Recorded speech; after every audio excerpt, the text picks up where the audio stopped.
So I'm here with James Harris, the founder of RaceJoy, and usually with the app, people would have to carry this with them while they ran to track their run, but I hear things are going to be changing with that, right? Yeah, it's been a big effort. We're actually going backwards in time. RaceJoy 10 years ago started with this technology, and that's like how I actually got into it. I was combining GPS with timing data that's produced by RFID tags going over timing mats. When RunSignup purchased us, we decided to just focus on just the GPS or the phone tracking, as you just described, because we knew that what we were doing, just working with just a few events, was not really scalable. Because what we wanted to do was make it this kind of event experience available to all the events, whether or not it's a 5,000 person event or just even a 300 person event. And so we wanted to wait until we were at a point with a new scoring platform to really bring all this back together into what we call our real-time platform offering. And so as you see on the slide, there's lots of pieces and parts to getting data to move around. And what we're really focused on today here is that block of RaceDay Scoring down there at the bottom. That RaceDay Scoring is really truly the middleware that allows us to get this RFID data and get it easily shared out to a lot of different destinations. And so one of those destinations is RaceJoy. And so now, as all that timer's setting up, they're already scoring the race, they're able to get that data pushed easily, very easily. It's such a simple 1, 2, 3 setup, and have that pushed to RaceJoy, and so that they could create an event experience in RaceJoy for their event, whether or not, again, it's a big event or a small event, and have those timing alerts delivered to their participants, whether or not they carry their phone or not. And so, Andrew, you can go out, you can run as fast as you normally do in your 8Ks, and not carry your phone, and get, when you're done, all your timing alerts and your actual finish result, everything right in the app, so you don't even have to look or wait around for the results to be posted. It'll be all like immediately on your phone when you're done. So with the current RaceJoy app, when a person's carrying their phone, their family can see where they are by GPS. Yep. Now with this new system, it's going to track by readers? Yeah, so it's a really important point. Like GPS, again, we're using civilian-based GPS, but we're talking about 10-meter accuracy. So we're getting the most accurate position tracking you can ever have is with the GPS data. For those participants that choose not to carry their phone, then it's just an estimated position. And the estimated position is going to get more accurate the more timing equipment that's put out there. So if you have a lot of timing equipment, it's a big race, you're going to get much more accurate estimated position. And so there's a lot of things that go into the algorithm that kind of do that estimated position.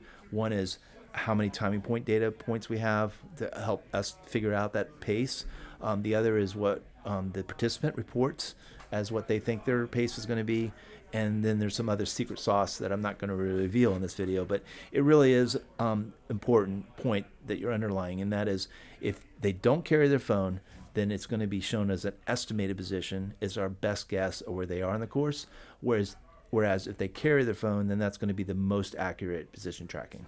And either way, even with the best guess, the family can still be watching on their phone where their participant might be, Yep. and then be ready to see them pass. And they'll also always get, and this is important, based upon that last timing point, at that moment, what their pace and their average pace was, and their also estimated finish time was going to be. So again, most of the time, we'll call it the 80-20 rule. People don't slow down too much. The average runner keeps a pretty steady pace, especially as they, get to that second half. But if they slow down greatly, then, that's not going to be as accurate.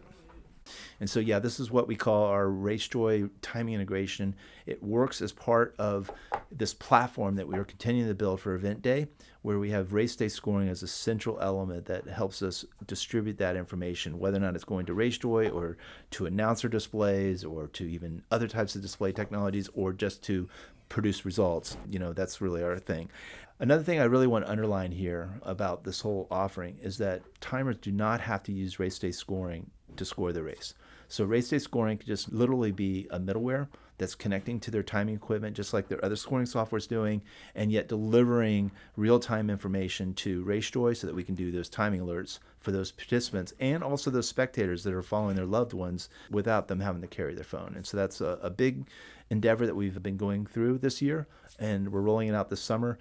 we're doing it with a limited number of timers to kind of just make sure absolutely everything is really good. And then this fall will be a lot more usage. One thing we're predicting is that with this offering, that the number of events that are using RaceJoy on a given weekend by this time next year will probably be double of what we're currently seeing. Because again, we think that timers will really embrace this as a tool, another tool that they can bring into their service offerings to make available to their events. And again, as always, important to understand with RunSignup, we provide all this technology to our timers and then help them make revenue off of that. So we really is like very no charge. Basically, it's basically free software for our timers that are using our platform. And so it's a really great thing that we're continuing to build onto that offering and continuing to build into their services so that they can make more revenue off of using our technology. And that helps us because eventually those races will be wanting to use RunSignup's platform for the registration.